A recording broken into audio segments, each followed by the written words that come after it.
హైదరాబాద్ నార్సింగ్లో chain snatcher రెచ్చిపోయాడు. రోడ్డుపైన నడుచుకుంటూ వెళ్తున్న మహిళ మెడలో చైన్ లాక్కెళ్లాడు. అయితే చైన్ లాగడంతో మహిళ కింద పడిపోయింది. వరంగల్, మిర్యాలగూడ, తుని మీ ఆశీర్వాదంతో ఒకే రోజు 3 షోరూంలు ప్రారంభిస్తున్నాం. ఆమెకు గాయాలు కావడంతో ఆసుపత్రికి తరలించారు.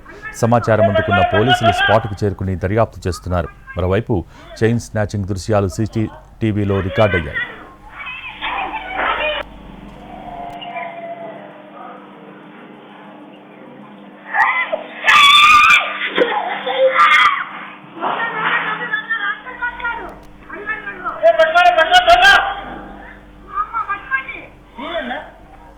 హైదరాబాద్ నార్సింగ్లో చైన్ స్నాచర్ రెచ్చిపోయాడు. రోడ్డుపైన నడుచుకుంటూ వెళ్తున్న మహిళ మెడలో చైన్ లాక్కెళ్లాడు. అయితే చైన్ లాగడంతో మహిళ కింద పడిపోయింది. ఆమెకు గాయాలు కావడంతో ఆసుపత్రికి తరలించారు. సమాచారం అందుకున్న పోలీసులు స్పాట్కు చేరుకుని దర్యాప్తు చేస్తున్నారు. మరోవైపు చైన్ స్నాచింగ్ దృశ్యాలు సీసీటీవీలో రికార్డయ్యాయి.